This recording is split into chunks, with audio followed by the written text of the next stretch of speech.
Bien dans son job, avec Sagid Talentsoft, la solution intégrée de gestion des talents.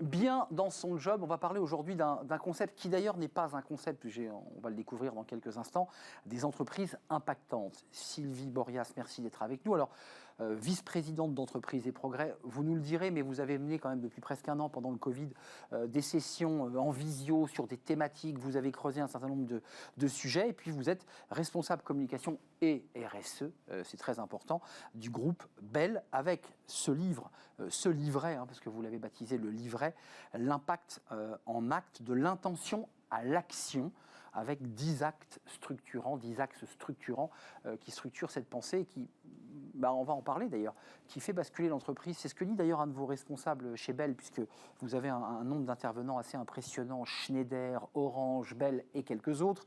Et chez vous, celui qui s'exprime au nom de Bell dit, attendez, Milton Friedman, il avait expliqué que globalement une entreprise c'était pour faire maximiser le profit.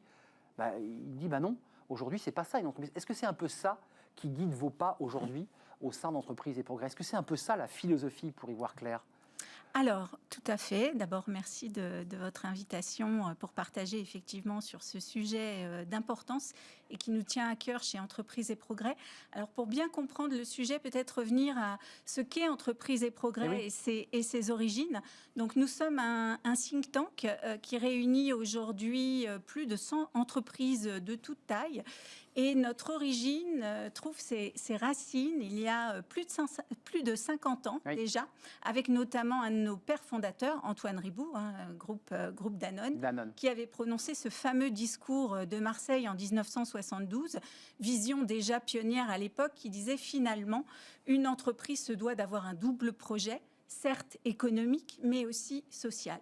Et c'est vraiment dans la continuité de cette vision que a continué à se développer Entreprises et Progrès pour continuer à réunir les leaders qui veulent s'engager au service du bien commun et qui, effectivement, comme vous le disiez, veulent dépasser cette vision de Friedman, qui maintenant date un peu et poser le fait, une conviction très forte, qui est qu'une entreprise, elle peut et elle doit être aussi profitable que responsable. Là où, il y a encore peut-être 15-20 ans, finalement, les analystes financiers nous disaient les entreprises les plus profitables ne sont pas forcément les plus responsables et réciproquement. Et on s'en fichait un peu? Et on s'en fichait un peu, en tout cas certaines d'entre elles et la majorité d'entre elles. Là, c'est plus le cas aujourd'hui. C'est plus le cas aujourd'hui. D'abord parce qu'on a des études qui nous démontrent que, au contraire, il y a une corrélation très forte entre responsabilité et impact positif sur la société d'une part d'une entreprise et de l'autre sur sa profitabilité. Il y a plusieurs thèmes, on ne va pas tous les citer, mais il y a quand même 3 axes forts, du moins vers le mieux. Ça pose aussi une question qui va finalement à l'encontre même de ce qu'a pu être une entreprise. Produire plus, créer plus de richesse. On en revient à Friedman, même si tout ça a vieilli, mais cette idée de produire pour créer de la richesse, du capier, là aujourd'hui, vous dites moins vers le mieux. Ça veut dire quoi exactement ? Alors, en fait, ça veut dire que, bien sûr, qu'une entreprise se doit de se poser la question de son impact sur l'environnement, sur la société. Et le moins, c'est déjà évidemment réduire ses externalités négatives. Mais maintenant, face aux attentes de la société, des consommateurs acteurs, des citoyens... Des parties prenantes gouvernementaux et politiques. Des parties prenantes, évidemment, du politique qui va accélérer la contrainte réglementaire. En fait, nous, ce qu'on dit, c'est que ça ne suffit pas ou plus. Et on va même jusqu'à dire que c'est une question de pérennité et qu'il y a aussi de la compétitivité à aller chercher pour les entreprises les plus pionnières qui n'attendront pas justement ces réglementations qui vont nous arriver de l'Europe, sur lesquelles la France est d'ailleurs... C'est imminent, Tout à fait. Il y a beaucoup de directives en cours, notamment dans le cadre du Green Deal, dans le cadre des nouveaux reporting financiers et extra-financiers, la taxonomie verte, etc. Donc nous, on dit anticipez, n'attendez pas que les réglementations que ça vous tombe sur la tête. tombent.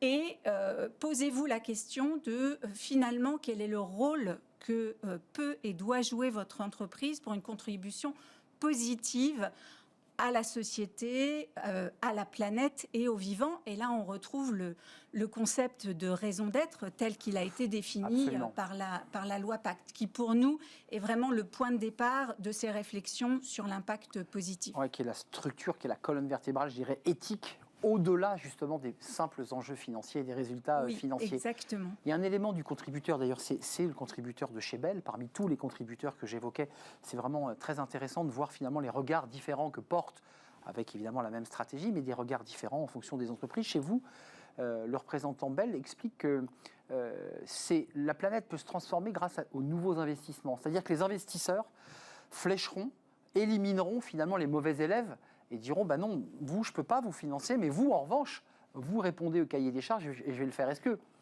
que c'est une réalité, ça? Est-ce que la finance peut transformer et sauver le monde? Ça, c'est nouveau à entendre quand même. Hein. C'est nouveau, mais le mouvement est là et on l'a vraiment constaté quand on a interrogé les dirigeants. On a aussi interrogé des patrons de fonds.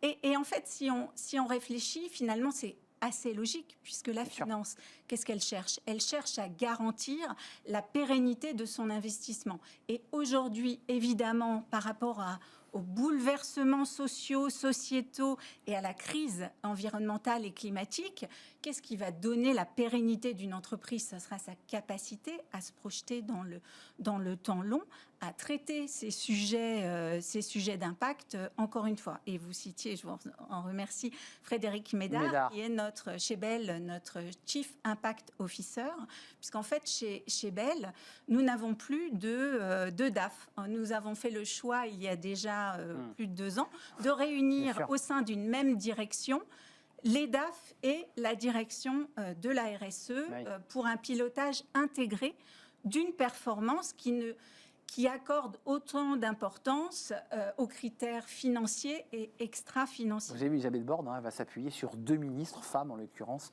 Madame de Montchalin et Agnès Pannier-Runacher, qui va travailler un petit peu dans l'esprit où on regroupe finalement les initiatives et on ne les sépare pas.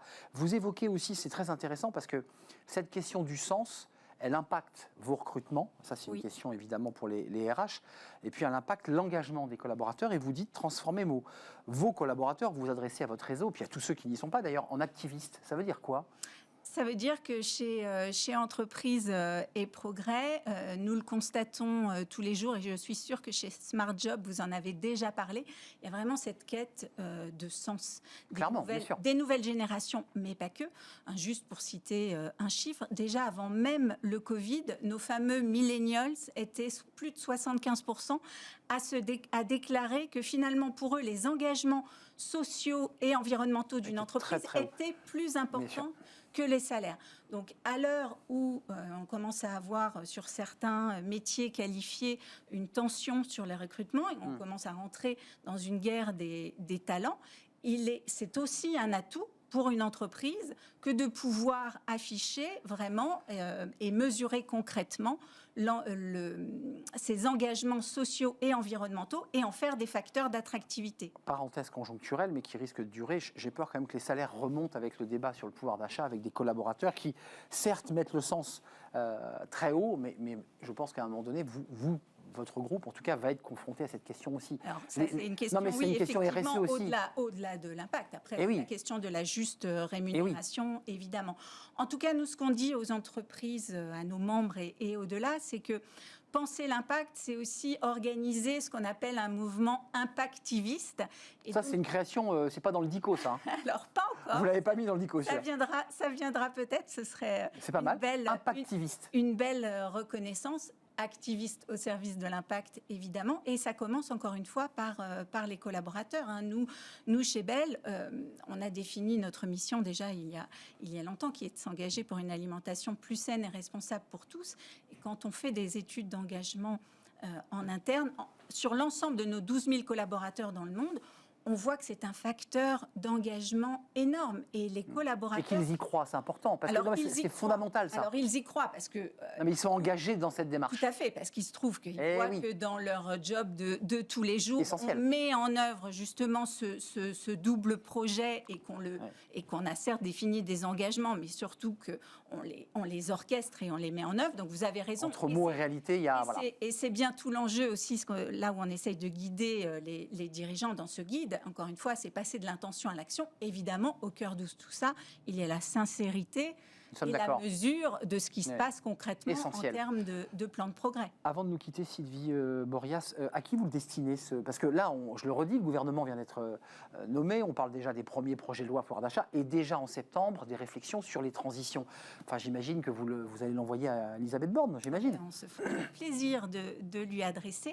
Alors, il s'adresse avant tout aux dirigeants, puisqu'encore une fois, nous, on accompagne les dirigeants vers ce progrès plus juste et plus durable. Mais bien sûr, comme un certain nombre d'autres travaux qu'on a pu mener chez Entreprises et Progrès, on sera évidemment ravis de le partager aussi avec les politiques, puisque l'avantage, c'est qu'encore une fois, c'est vraiment ancré sur l'expérience des entreprises et des dirigeants. Et j'ajoute qu'il est téléchargeable gratuitement sur notre site entreprisesetprogrès.com. Et donc, moins de pollution, évidemment, avec le papier. On peut le consulter sur sa tablette. Tout à fait.